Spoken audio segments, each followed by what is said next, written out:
Everyone, thank you for coming. Hopefully a lot of people are watching on the webcast. As mentioned, I'm Marcus Weisgerber with Defense One. We're a national security website, part of Atlantic Media, and we focus on the future of defense. That's our tagline. And we have a great panel this afternoon to talk about strengthening nuclear deterrence. And I will quickly go down the line and introduce everybody. And I'll start closest to me with Senator Jeanne Shaheen, senior Democrat senator from New Hampshire, and I'm a University of New Hampshire graduate. I'm very, very proud of that, so go Wildcats. Yes, good. Congressman Mike Turner from Ohio, ranking member of the HASC Strategic Forces Subcommittee. My wife's a Miami of Ohio graduate, Excellent. so there we go. Excellent. So we got that covered. Lisa Gordon Haggerty, who we met last night, had a great conversation, National Nuclear Security Administration Administrator, Undersecretary of Energy. I went to Detroit, where she is from, a few weeks ago, but that's kind of the closest I have. That's correct. And lastly, Eric Edelman, Ambassador Eric Edelman, down at the end, now with the Center for Strategic and Budgetary Assessments, former Undersecretary of Defense for Policy during the Bush 43 administration, former U.S. Ambassador to Turkey, Finland. And Eric, I actually don't know where you're from, so I can't make a riff on that. You know, that's kind of hard to say, Marcus. I mean, I was born in Baltimore, grew up in New York, and now I'm a proud Virginian, so I cover a lot of bases. Here we go. All right, so thank you everybody for joining us today. Hopefully we're going to talk about a lot of issues over the next 47 minutes and 45 seconds about the future of arms control negotiations with Russia, maybe China, low-yield nuclear weapons, the recapitalization of the nuclear triad, and how we're going to pay for that, and making sure that the proper workforce is there to support all of these ambitious goals.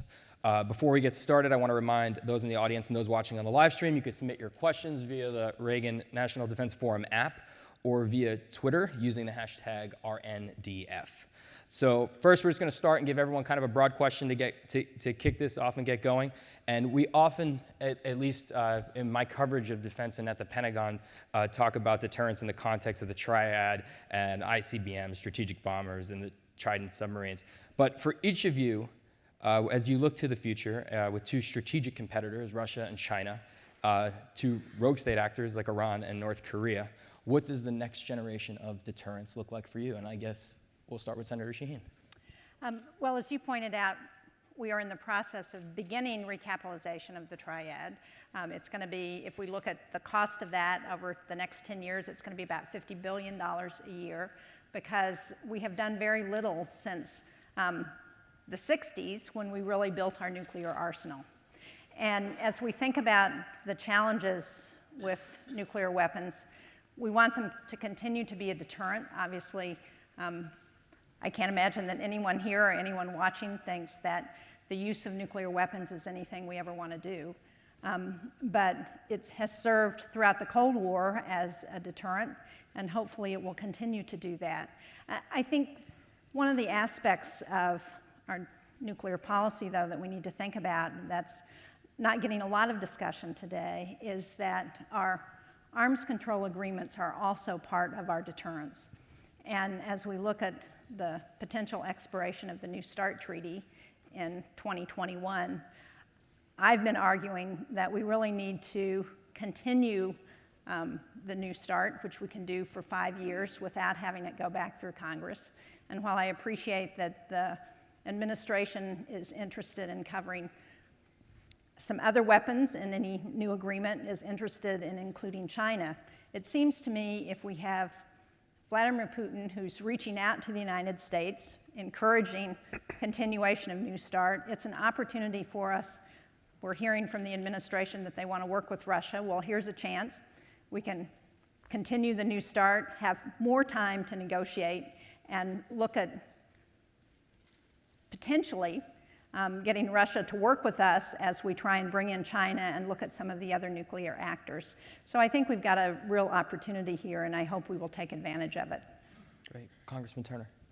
Marcus, I appreciate the Senator's description of the task ahead of us, and I do think you have bipartisan support for the job that Lisa's going to end up having to complete, and that is the modernization of our triad, making certain that those systems that we've allowed to degrade are fully operational in the future and can stand as our nuclear assets for nuclear deterrence. But I do think one thing that we need to interject in the future for our debate is that we underestimate our adversaries.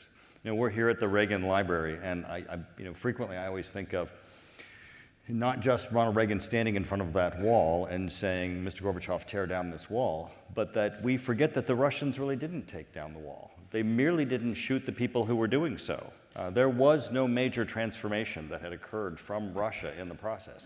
And as we look to our adversaries that self-select, we have to make certain that we have capabilities for the future. And I'm very concerned as you look to with what Russia is doing with their INF violating land-based missile system, the Skyfall weapon that has made news recently, with the nuclear-powered weapon that supposedly can continue to operate for days and perhaps in areas that are undetectable. The Poseidon weapon that supposedly will go underwater and be again almost like its own unmanned system and then can pop up onto the United States. And then of course hypersonics, and we see both China and Russia developing hypersonics. These are first use weapons. These are not of the capabilities that we currently have. They exceed those capabilities, they exceed their capabilities. So as we look to balance, these are destabilizing weapons that I think as we look to our adversaries and their intent, we have to be very cautious as to how we approach their new programs, because they're not modernizing, they're actually acquiring new capabilities. Okay, great, and we're going to unpack some of those issues. I know New START, INF, hypersonics as we go on. Administrator Gordon Haggerty. Well, thank you, and thank you very much to this forum for allowing us to participate today. I think it's the first time ever that a National Nuclear Security Administration administrator's ever been here. So, and for those of you that are not familiar with the NNSA, basically our history comes from the Manhattan Project. So we're made up of 3 enduring missions: the maintenance, the safety, security, and reliability of the nuclear weapons stockpile, which is what we're here talking about today. And that's a challenging issue for us because, as Senator Shaheen had just mentioned, we have issues. We have long delayed the modernization of our nuclear triad, and we're doing that now. We have no more margin for error. But with that, because we are responsible for modernizing the nuclear triad, nuclear weapons program, and also providing militarily effective nuclear propulsion for our fleet of aircraft carriers and submarines, we are playing a very strong role in nuclear deterrence. And we have to have a nuclear deterrence second to none. And we are at a tipping point right now. We have no more margin. And in fact, the United States is the only nuclear weapons state that is neither designing nor fielding new nuclear weapons. We are modernizing our nuclear triad at the present time, those that have been in existence. When we developed the nuclear weapons triad, when we developed the existing systems that are in our nuclear triad, we designed them for a life of about 20 to 25 years. And so the point here is now we're extending them to 50 to 70 years as we modernize our technologies and our systems. The issue, though, is we have to have a nuclear deterrent that is one second to none, and that also shows our friends and our allies that we do have an effective nuclear deterrent, because we're the only nation that provides that nuclear umbrella, if you will. And other nations for which we provide that support and that protection might be looking to, and we've heard discussions about, other nations perhaps looking to embark upon nuclear weapons programs. So we're doing everything we possibly can to maintain that second to none nuclear deterrent. And that's how we figure into the world order. And we do have challenges against our 2 most strategic adversaries, which are China and Russia. And we can talk about, I think Mark shall be bringing up that slide shortly, about the increase in the stockpiles of those 2 countries. Ambassador Appleman. Marcus, thank you. It's great to be here, both at the Reagan Library for the forum again, and particularly on this panel. And I've had the privilege of working with everybody on this panel in one capacity or other, and it's a terrific group. I'm privileged to be associated with it. I also think it's great that we're doing a panel on this subject at the Reagan Defense Forum for the first time that I can remember in 7 years, that we've actually focused specifically on nuclear weapons and on nuclear deterrence. And I think that's sort of symptomatic of a larger kind of national holiday we've taken since 1992 in thinking about, very seriously about nuclear weapons. Lisa can give you chapter and verse of the difficulty we've had in maintaining the intellectual capital that goes along with the building, testing, et cetera, of nuclear weapons. We haven't built one since 1988 or tested one since 1991. And the difficulty of maintaining the human capital on the hardware side is a challenge that she faces. I think what's not equally appreciated is the Defense Science Board a decade ago did a study that noted that we have had deteriorating nuclear deterrence skills, which is essentially the sort of software side about this. You know, having people who are thinking very hard about these subjects. I mean, I've made a minor effort personally to try and remedy this by teaching a course on nuclear strategy at Johns Hopkins SAIS, where I teach. And when I asked the chairman of the department when the last time we had taught this course, he said probably about 20 years ago. So there's been this hiatus in thinking about nuclear strategy that I think is important for us to now overcome, because the National Defense Strategy, which says that we're in long-term strategic competition with great powers, it happens to be that those two great powers both have nuclear arsenals. And so we have to think long and hard about it for all the reasons that everyone else on the panel has articulated. I would just add one thing to what Senator Shaheen said about New START, and maybe we can have some discussion about that. For me, there are some arguments for extending New START, but the one argument that I find least persuasive is that, well, we have an arms control agreement and we need to keep these arms control agreements in place for their own sake.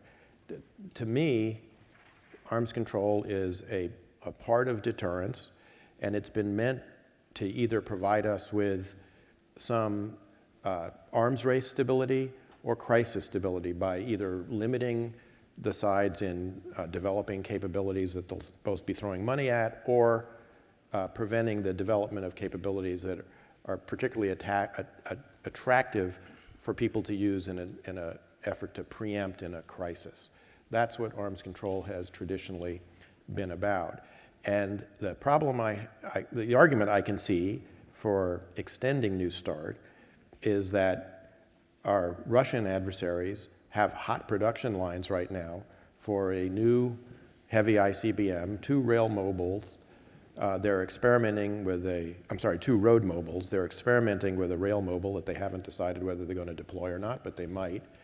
And so the potential for them, if all of the limits of New START go away, to build up fairly rapidly are real.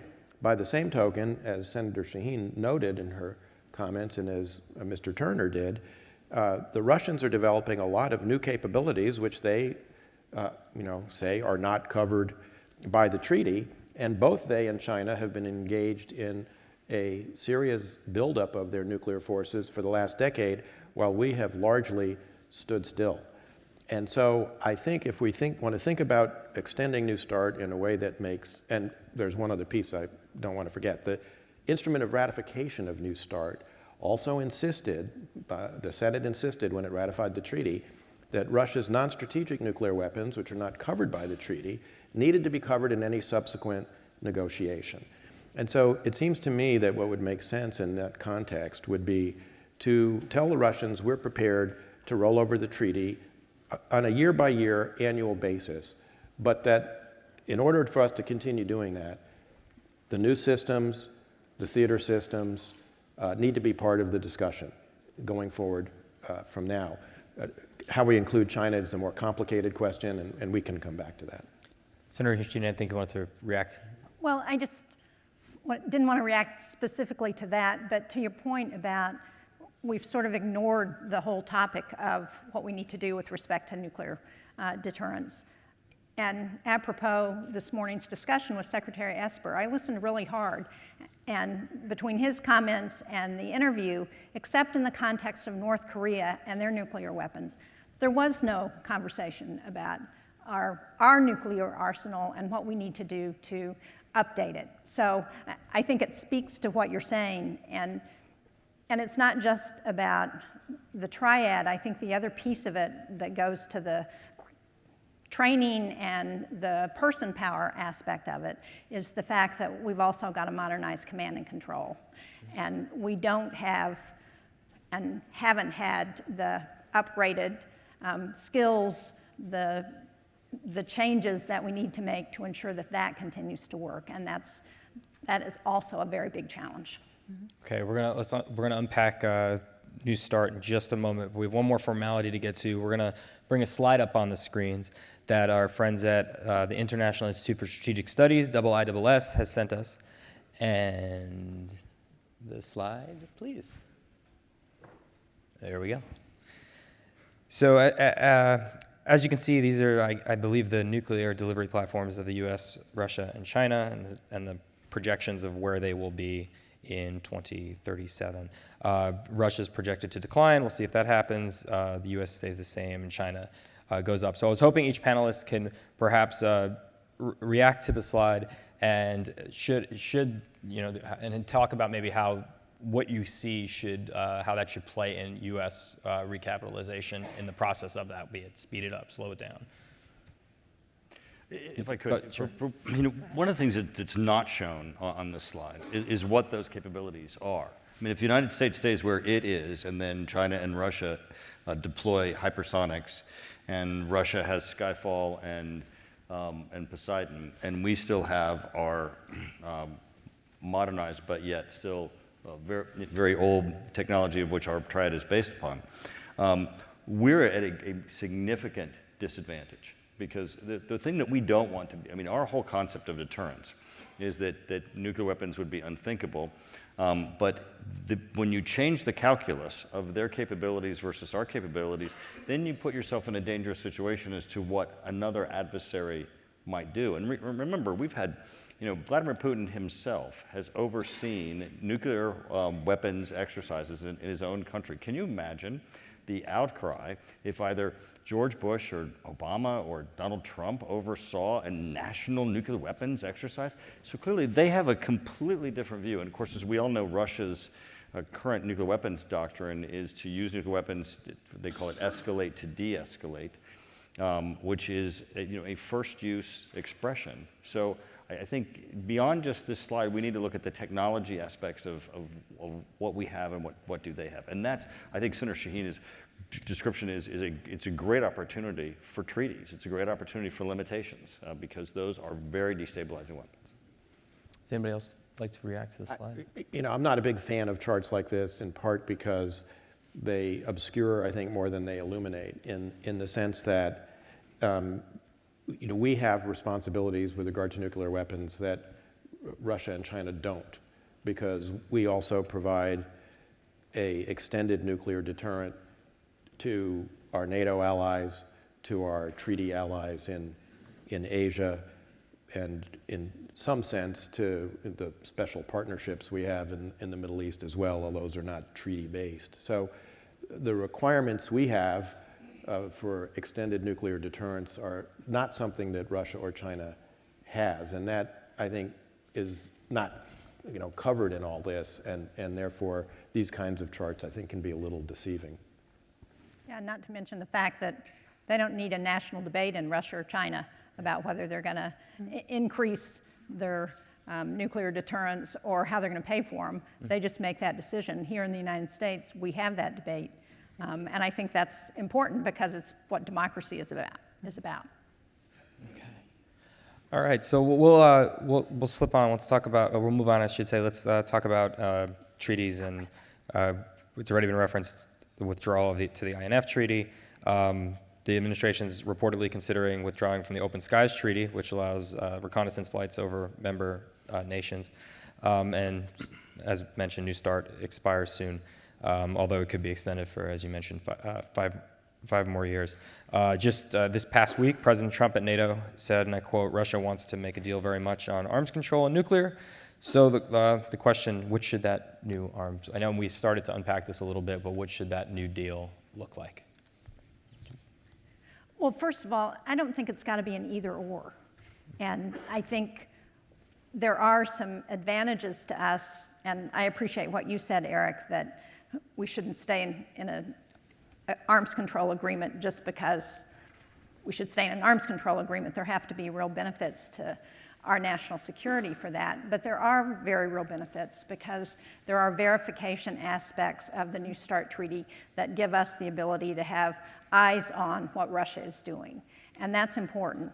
And I think we could extend that, and we could think about, as you suggested, Eric, the potential requirements that we would put on extension. But we could go ahead and extend and continue to look at that as an opportunity to cover other weapons under the treaty, to bring China in. I mean, think about if Vladimir Putin is really serious about wanting to extend New START and actually work with the United States. Think about the United States and Russia working together to address what China is doing. You know, it would give us an advantage as we think about trying to look at China's actions over the future years. So I think we shouldn't be looking at this in the context of we've got to either extend or we've got to, you know, renegotiate the treaty. I think we can do both at the same time, and there are some real advantages to that. Just to add one thing about this discussion of treaties. You know, so often in the nuclear arena, because you know our view of these weapons as being so awful and so unthinkable, our assumption is that our adversaries think the same way, and I think that premise is one we probably shouldn't start with. The other aspect is that even if you assume the premise that in planning what our strategy is, what our deterrence is, what our investment level is, that we're not going to be facing an adversary that would utilize these weapons, the other aspect is the threat of what an adversary might do, knowing that if they undertake it, they have us checkmated, and that the threat of their use of nuclear weapons can allow them some adventuresomeness that we would otherwise respond to. So we're really entering, unlike many periods, we're really entering a troubling environment right now as we look to what China and Russia are doing, and I think that needs to be part of our national debate. Could I throw maybe a caveat into this? So with China, you referenced China, Senator Sheen. How should we perhaps go about including China? How should the U.S. go about including China in these future negotiations and other stuff like hypersonic weapons, missile defense? How should that be taken into account? Well, so China has said pretty unequivocally that they're not interested in entering any arms control agreement. So I think we've got to think about what our approach is going to be to China and think about what incentives we can provide as well as what kinds of sticks are available. Does anybody else want to? Well, I think we have to approach the China problem, I think, very carefully. I mean, because I don't think we've been thinking about it in any great depth for a while. And when we were at the level of 6,600 warheads under the Moscow Treaty a couple of years back, the notion of China going from the levels it's at now to becoming a nuclear peer of the United States and of Russia seemed pretty far-fetched. They would have had to go pretty far. It would have been a pretty expensive undertaking for them. Now that we're down at 1,550 warheads, the calculus, I think, for China is different. Mm-hmm. And there are some Russians, I mean, the Russians are very alive to this. I mean, they previously had said they would not enter into negotiations to go below the New START levels unless China was a part of the negotiation. They wanted Britain and France to be as well, and there may be even less chance of getting France into that negotiation than China. But I think what we don't want to do is artificially incentivize China to become a nuclear peer of the United States, because I think that would make the competition with China even that much more complicated. So we've got to think very hard about what we do with Russia, what the impact is on China, and how we can not let the Chinese go to a level that would essentially make them our nuclear peer. Okay. I want to just pivot away from the arms control discussions for a little bit and talk to the administrator a little bit about something that was kind of striking in the 2018 Nuclear Posture Review. And it said that, I believe it was half of NSA's infrastructure is more than 40 years old, some dating back to the Manhattan Project. So that kind of resonates. You're increasing your workload. That nuclear posture review directed you to do a whole bunch of recapitalization efforts. Can you talk to us a little bit about how, one, you're dealing with that old infrastructure, and two, meeting that demand that's required of you in the nuclear posture review? Well, we're in the unenviable position of having, as you mentioned, more than 50% of our infrastructure is more than 40 years old, and 33% dates back to the Manhattan Project. We are working in facilities and conditions that are in buildings that are more than 70 years old throughout our enterprise. Time has passed for us to start to modernize our infrastructure. When you really think about it, the systems that we are modernizing right now, we have to have facilities and conditions that are second to none, and that also goes with our workforce. We have a number of facilities right now that are under construction. We're replacing a facility at Y12 at Oak Ridge where we do a lot of our work, but that won't be done until 2025. We work in high hazard operations. These are not facilities that you can construct in 2 or 3 or 5 years. We also have challenges with our plutonium operations, which is basically the primary. It's the part of the nuclear explosive package that makes nuclear weapons function. We haven't had a capability to produce plutonium in our United States for 30 years. That means that we have no capability to produce pits, or if we find ourselves in a situation, unanticipated situation with plutonium aging and some of the other technical aspects of our nuclear weapons program, we won't have a capability to re-engage and to develop a capability to restart that program. We are looking to make a small, modest attempt of that at the Los Alamos National Laboratories through 2026 and then beyond. And we're also repurposing and recapitalizing a facility in South Carolina where we will undertake production in 2030. It sounds like a long time away, but we don't do, this is, again, high hazard operations, and these are not something that we take lightly. So we've got a lot of challenges ahead, but with the support that we've continued to get from Congress, we think we are going to make some serious headway. We've got a lot of challenges in the next 10 years that we have to undertake. And that also goes with our workforce, if I may. More than 40% of our workforce will be eligible for retirement in the next 5 years. So our challenges are those that conducted nuclear explosive testing, the designers we had. The last nuclear explosive test was conducted in 1992. Most of those people are retiring.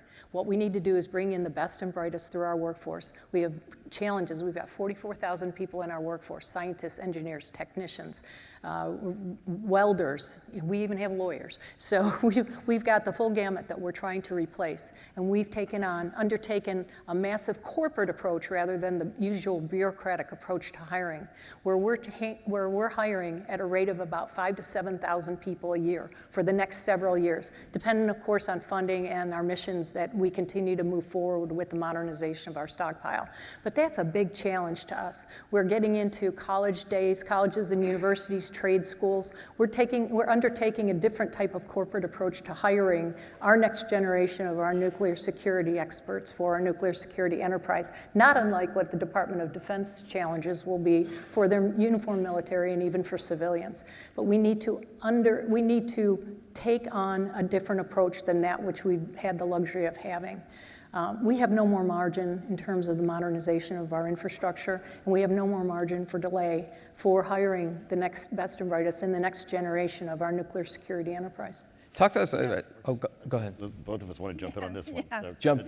Go. I know. I was going to say workforce. I know we were talking last night about the 5,000 to 7,000 per year. That seems amazing considering all the challenges you hear with the federal workforce hiring and security clearances and everything else. Can you really briefly, quickly, just let us know how you've been able to do that, and then we've hit 5,500 as of December 1st. So we are bringing in people. We're finding that the next generation of our workforce is really excited to work in national security. They don't necessarily want to or don a uniform, so they're coming to work for us because they understand the implications of nuclear deterrence, and they want to participate and work with us in foreign policy, in nuclear weapon design, in high performance computing. We have the world's fastest high-performance computing capabilities in the Department of Energy. And we've got the second fastest high-performance computing at Livermore, which is where one of our nuclear weapon design laboratories. And we will embark on exascale in 2022. So we've got a phenomenal opportunity for workload and growing our next generation of our nuclear scientists. So, but we've got challenges because it's difficult. A lot of people are moving away from STEM in colleges and universities, but we also need technicians and we need a number of other peoples. We're also supporting colleges and trade schools to start growing welders, to actually develop welders, develop radiation technologists, radiation protection personnel to come to work for us. And while they're doing that, they're getting their security clearance, and then they come to work and they get a wonderful and full employment job at the age 20, 22, something like that, working at Los Alamos for not less than $50,000 a year. That's a pretty good incentive for our workforce. Congressman. Senator, did you want to go first? Well, I was just going to add that it's not just about the land-based infrastructure. Mm-hmm. We have a similar challenge with our submarines. Mm-hmm. We had a Sea Power hearing last week in the Senate, and one of the things we talked about is the industrial base that we're losing. As we think about the new Columbia class that's really not going to be serviceable until 2031, when we started building nuclear submarines, we had 17,000 suppliers. Now we've got about 3,500. So it's not just the workforce we've got to worry about. It's also the private sector, the suppliers. How are we going to have the industrial base that we need in order to ensure that we can produce and modernize our weapons? Marcus, I just wanted to point out that even though on this panel, what the administrator is doing and accomplishing is not controversial, it is in Congress. The bill that came out of the House for the NDAA attempted to restrict the modernization and the pit production, our ability to undertake the production of nuclear weapons in the future. The bill that's going to come out that we're all going to vote on will not have that restriction, but that debate occurs. That's why it was so important that Secretary Lord said, our modernization is a high priority. Secretary Esper said, our modernization is a high priority. Luckily, there is bipartisan support, but it is not unanimous support. And I think highlighting both the success and the need is very, very important. Mm-hmm. Very good point. May I mention something? Senator Shaheen brought up a really important part about the issue about the defense industrial complex. When you really think about it, the Department of Energy or the National Nuclear Security Administration is our own defense industrial complex. We can't go out and buy nuclear weapons or components for nuclear weapons. In the past, when our programs were fully funded and fully supported, say about 20 years ago when we undertook our last life extension program, 70% of our capabilities were built in-house. 30% were commercial off-the-shelf purchases. It's now reversed, where we're buying 70% off the shelf and 30% is developed in-house. That's not a good place to be. Besides that, many of those that provided us with components, with parts, no longer exist, or they've gone on and worked for somebody else because we didn't have a need or a requirement for those capabilities in the last 20 years.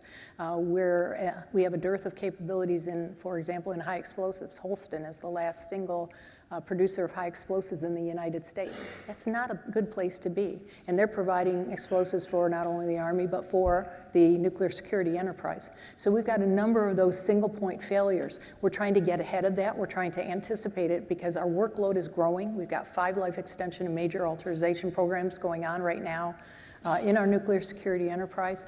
And time is not on our side. So we're doing everything we possibly can to undertake a massive effort to increase and to recapitalize our entire infrastructure. Marcus, I know you want to go to questions, but just one point which I think we haven't quite touched on, but I think is important, which is we haven't really talked about the NDS per se. We've talked about great power competition, but I think it's important to recognize that the NDS, which I do think has broad bipartisan support, says we're in the long-term strategic competition with 2 peer or near-peer competitors, however you want to describe them, Russia and China. But we have these other challenges as well, North Korea, Iran, as well as all the jihadist challenges we have. If we were, it's very clear in the NDS, if we were to get into conflict with one of these competitors, either Russia or China, we would have to hold the other problems that we have in the world at bay, and that's going to be through nuclear deterrence. So the importance of having the force, as Lisa said, that's second to none, is actually a crucial underpinning of the NDS. And so the reason why the modernization is so important is it really is an unspoken underpinning of this entire strategy. And it's one reason, again, why I'm not a fan of the IISS chart, because a lot of those numbers on the US side depend on us moving forward with the ground-based strategic deterrent and doing it quickly. Okay, we got two questions from the audience or from our viewers. So first, how does the emergence of space and cyber domains, how does the emergence of space and cyber as domains of warfare impact nuclear deterrence? What, if any, investments are needed to adapt to 21st century warfare? It's an incredible risk factor because through space we see, which allows us to know whether or not we're at risk. We also communicate, and our ability to have a deterrence is the ability to have a workable system that can be subject to cyber, that can be subject to space attack, and it can degrade our capabilities. So the threat is an increased risk. And that's why modernizing the command and control aspect of our nuclear weapons is so important. Because if,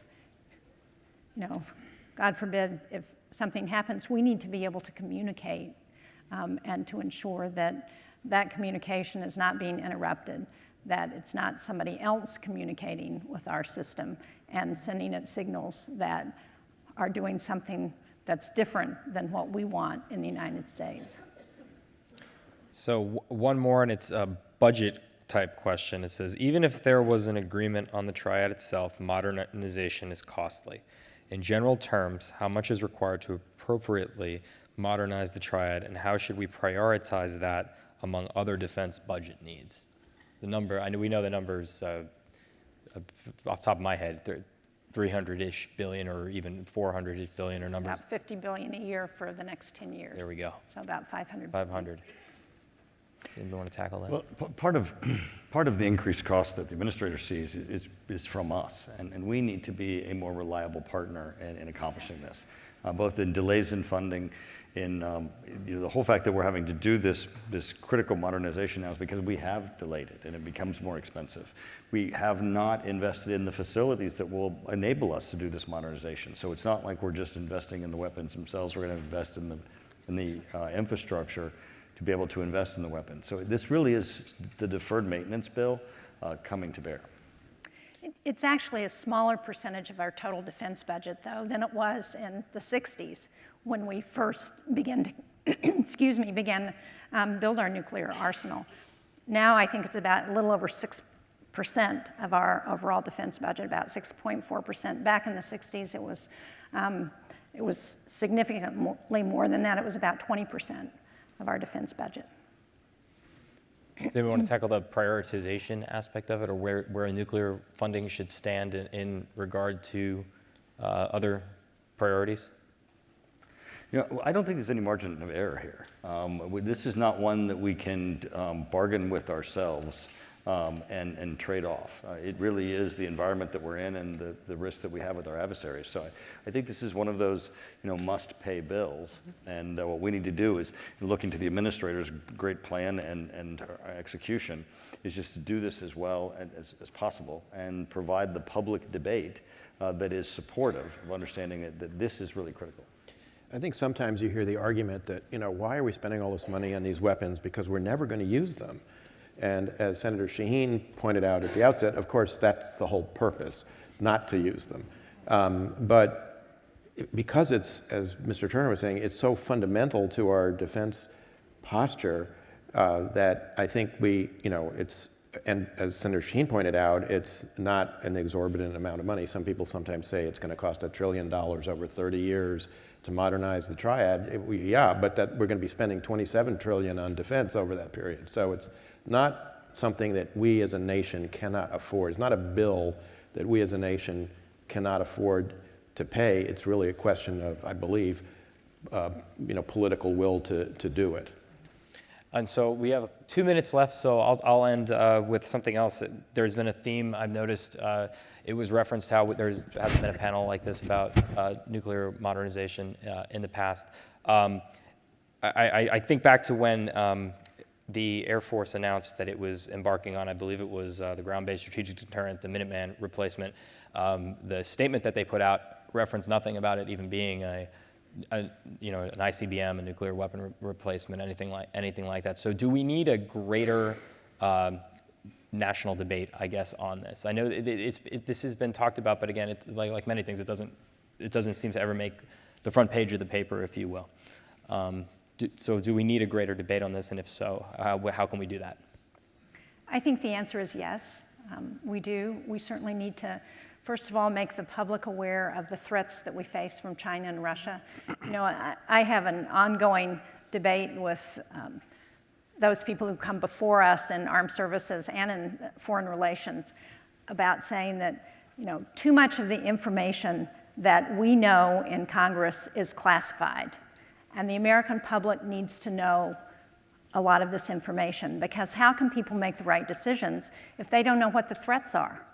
And so I think we do absolutely need a greater debate. We need a lot more education about what the challenges are, and we need to make sure that the information is available to the public whenever we can.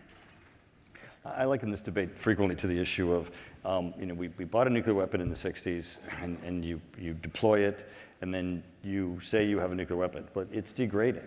It's always going to have to be replaced. I have a 1964 car. I wouldn't use it to commute every day. I replace it. It's a toy. These weapons are degrading, and they need to be upgraded and replaced, or we lose the capability. So it's about maintaining the capability, not really new capabilities. Final word, Administrator. No, I was just going to say I agree wholeheartedly about the issue. It's now or never. We're at a crossroads where we've delayed too long to modernize our nuclear stockpile and our nuclear deterrent, and we're going to do everything we possibly can with the support of Congress to do so. And we really are in an unenviable position, unlike our peer adversaries, our peer competitors, and the President is fully behind what we're doing. Secretary of Defense and Department of Defense, our customers, fully behind what we're doing. We're in lockstep with them, and we're moving as quickly as we possibly can to do that. All right, we're out of time. Please join me in thanking our panelists.